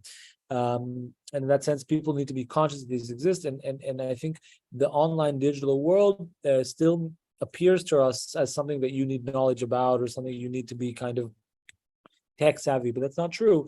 And I think the same kind of common sense you as South Africans use when you walk down the street, right? Like when I came to South Africa, you all told me be vigilant. And I said, I don't know what that means. And you said, when you're walking with your backpack, don't have it outside on the street. And I said, wow, I'd never think of that, because Tel Aviv is so safe, right? So in that sense, you need to be vigilant online. We need to bring our good common sense to the online world. We so rarely do that because we think the internet is some new kind of innovative place. A lot of this stuff is old stuff that we've had. We've always had politicized media. We've always had disinformation, but we could never had it to scale. And for some reason, we've given up on our common sense. We believe the algo knows better than us.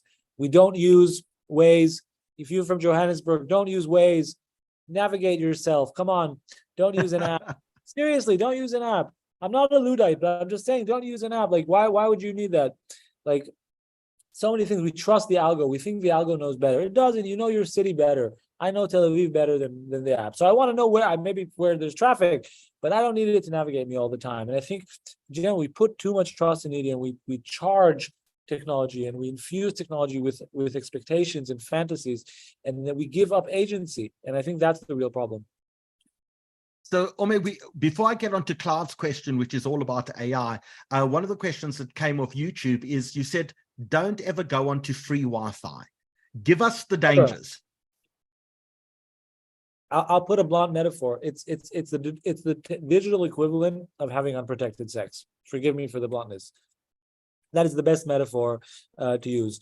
The same way you don't want free Wi-Fi is free for a reason. So if it's a cafe, there's probably nothing super nefarious on it, but there might be, because the companies providing free Wi-Fi services are actually data collection companies. And if it's free, you're the product. This is especially true in airports. So airports have a massive interest in tracking people and selling off geopolitical data. So it's just generally a rule. Like, the internet is one of the most important things in our lives. Our phones are one of the most sensitive kind of things in the world. You would never grant access, for example, to your house. So if someone told you, I'll clean your house for free if you let me spend 45 minutes there alone, you would never take that deal, right? So it's kind of the same. Like, why are you letting someone random from the airport have access to your phone? The answer is because and of course, the first thing we do when we land somewhere is we connect to the free Wi-Fi in the airport. It's crazy for me. Buy a roaming package, buy data. Like, people should supply themselves with their own internet. Internet is one of those basic things in the world. Like, buy a SIM card. Like, even if it's expensive, do it. It makes sense. It's not that expensive. And you can use free Wi-Fi. The only time you use free Wi-Fi, to be honest, I don't ever use free Wi-Fi. I don't even use the Wi-Fi at my work. Like, I have my own Wi-Fi stick with me. But I'm a bit like, fine, okay, I'm a bit like, so I'm hyper. But generally, I can tell you something that I learned at a cybersecurity conference. Yeah. Never charge your cell phone at an airport either. Of course. Oh, the moment you plug it into what you think is an electric output or socket, someone is reading your phone. That's like, you're physically penetrating the device, of course. Oh, that goes without saying. Don't use any of the free stuff with your phone. Like, it would literally be letting a stranger in your house for that period of time. And even if you can't fathom what the uses of the data of your phone is, there's no reason to do this. Like, you can probably, if you can afford an iPhone, you can afford a roaming package to defend it. And I think, to pay for your own internet, which is a very important kind of thing. And I think the golden rule online always, if it is free, you are the product. If it is free, you are the product. It's a corny saying. It's been overused, but it's very, very, very, very true. So Clive Zilberg wants to know about artificial intelligence. Yes. Because AI has changed everything. You know, before you used to have an intelligence analyst and they'd go through and they'd listen to phone calls. Now artificial intelligence does that and listens for keywords and can in fact go through gigabytes and gigabytes of data in seconds, something that could never happen before. How does artificial intelligence change the landscape for us? So I think what's so interesting about what's happening now is the moment that artificial intelligence became kind of in this generalized form in which even people with no tech background can use it, we're still in this kind of early initial phase of discovery of what it can be used for. I think this idea of artificial intelligence being used to revive mass surveillance is exactly right. I think, again, it's important to remember a lot of this stuff already happened and already existed. The question is if the state is doing it or if it's private actors, if it's regulated, if there's a legal framework to oversee its usage and so on and so forth. I think the one thing I'll say about AI, I'll say two things about AI. One, I do believe it's overhyped right now, in the sense where I think we've had AI for a while, and your government has had AI for a while, and the Israeli government has used AI for defensive purposes for, I'd probably gamble close to 10 years now, if not a bit more, in different forms. But we have AI. You know, even the NSA was using an early version of some form of AI to find people using the word bomb and so on and so forth in the post kind of 9/11 world.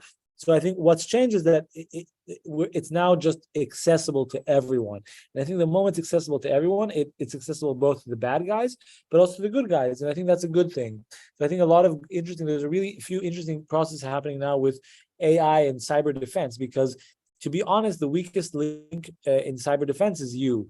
You're the most likely person to make a mistake and to log into a free Wi-Fi and then get your phone infected.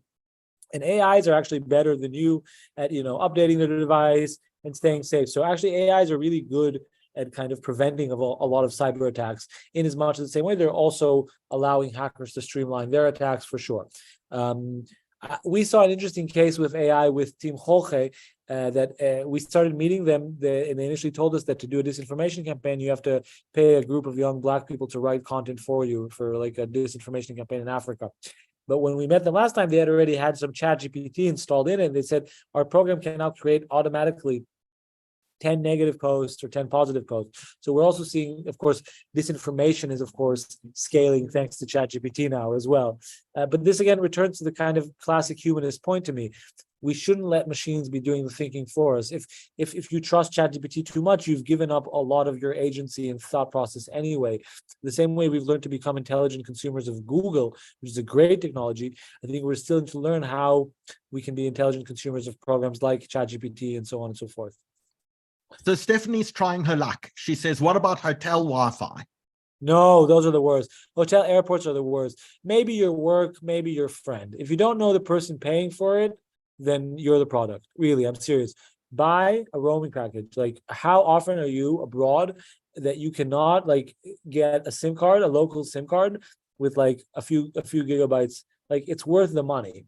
Like, you have all of your passwords to all of your life, and your children's photo is on this phone. Why is this free Wi-Fi so important to you? If I told you there was free food, but you had to eat it out of a dumpster, would you go for that deal? You would never go for that deal. Why is information somehow different? Like, that's like the only thing I think you should actually pay for. Like, I'm not into gadgets.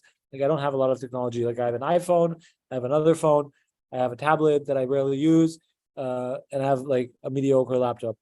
But I think, like, you know, to defend them, I'd want to, you know, like, I could spring for a SIM. So Mikey's trying his luck as well. He says, you've only spoken about iPhones. Is he safe with his Samsung?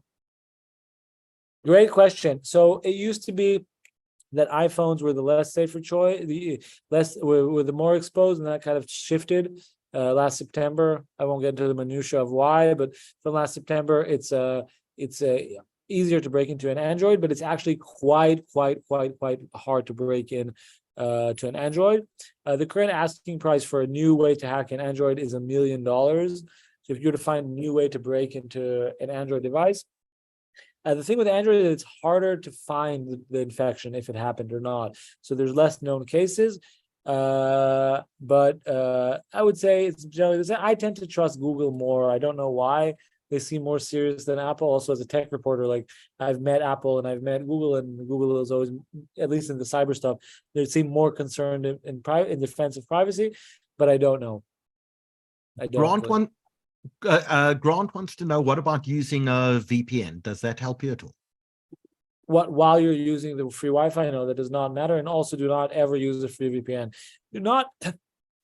Generally do not grant free programs access to your computer unless it's a very big, strong brand that you trust. Like, so for example, if you do want to use a VPN, then Google about it. And it depends. Android is open and accessible to some other nations. The thing with Android is it's kind of white label and it's used across the board, but Samsungs are different technologies. So you can find, for example, a way to hack a Samsung.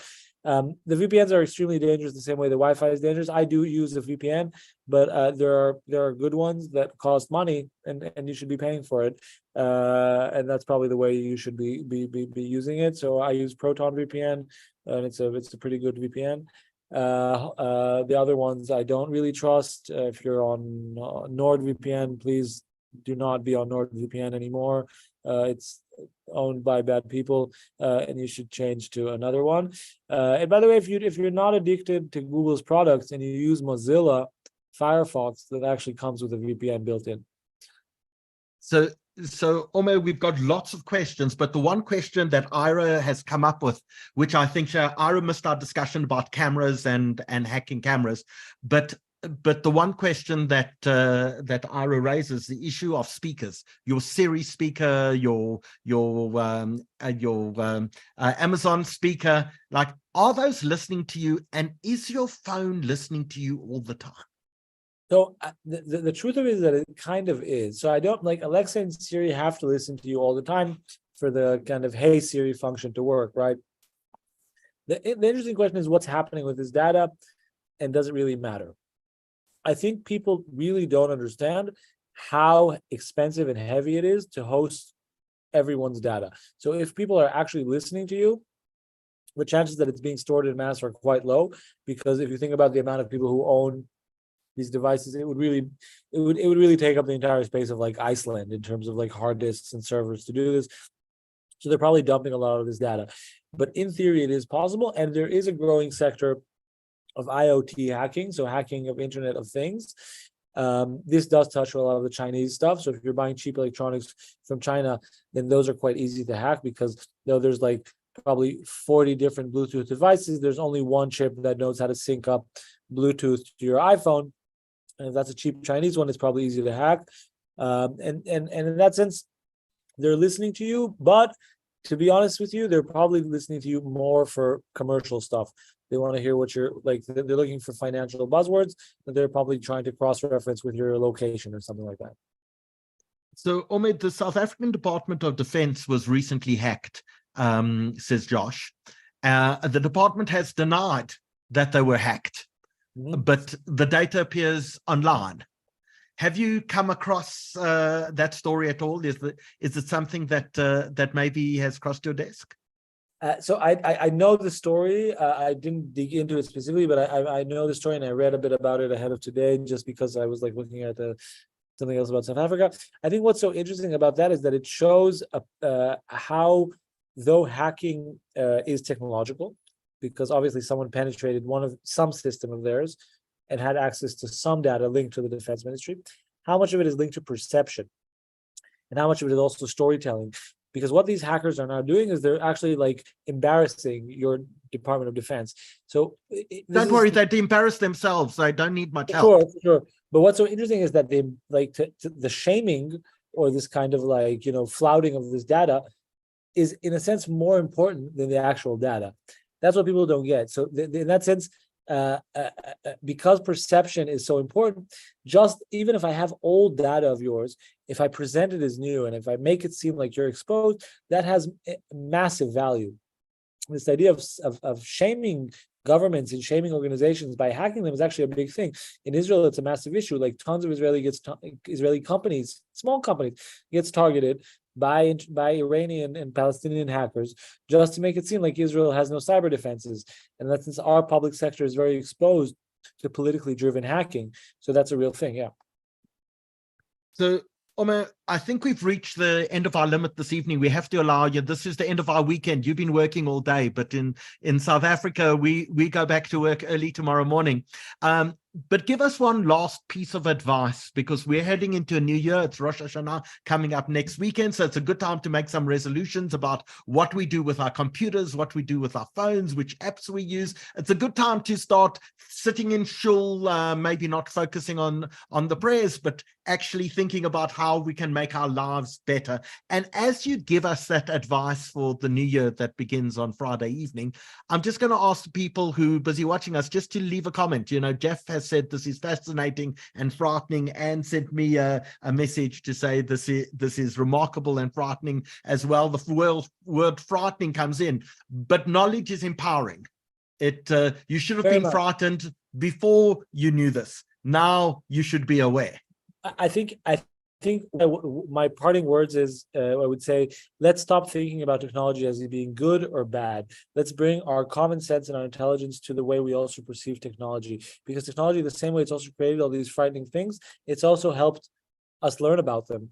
And in that sense, it's much harder to hide today. And it's much easier for people like me to do my work and to kind of out this stuff. And I think the good always comes with the bad. And I think my Rosh Hashanah kind of, I would call everyone, is think how you can use your technology for good, and how you're not participating in the bad use of technology. Because if you're writing vitriol and trash on Twitter, you are also polluting kind of the world. And we can all use the internet for good. If you're a professor, edit Wikipedia. Like, let's try to remember that the internet was supposed to be something good, and I think it can still be. So, Omer, have we enticed you enough to come back and visit us again? For 100%, I'm dying to go back. Listen, I can't get the beef and the wine out of my head. The pinotage is amazing, really. But you tell us there's an election coming up, and you're punting to your editors that it's something that Haaretz should be really covering on a much more detailed level. That's why I've been following a lot of now South African news, so I can pitch my ability to come and try to cover at least part of your election, I hope. Fantastic. Shana Tova to you and your wife. You were fantastic guests in South Africa. So lovely to see you again, and we look forward. When the next story breaks, we certainly hope that you come back and tell us about it. When should we expect the next story? So I sent now this is my Twitter handle if you want to call or follow me on Twitter. And Omer Benj, eh? Yeah, Omer Benjakob. This is my my Twitter and Instagram. If you're on Twitter, then follow me. I have a big scoop coming out this weekend. I won't tell you what it is, but it's a new crazy way for you to be spied on. So Marta tells us that human beings only use 10% of their brains, but she thinks you're up to 11. At the end of the, I'll try to bring it down to 9 for myself. So to everyone who's watched us this evening, and to everyone who has watched us over the last year, and in fact over the last 3 years, as we've produced 160 of these amazing discussions, enlightening and discussions between ourselves and our community, making sure that people are part of the conversation, a huge thank you to all of you. May next year bring you much happiness, much peace, much fulfillment, and the most important things, health and life, because with those, we can do absolutely everything. Good night, everyone. Thank you for joining us. Shana Tova to you all. Bye.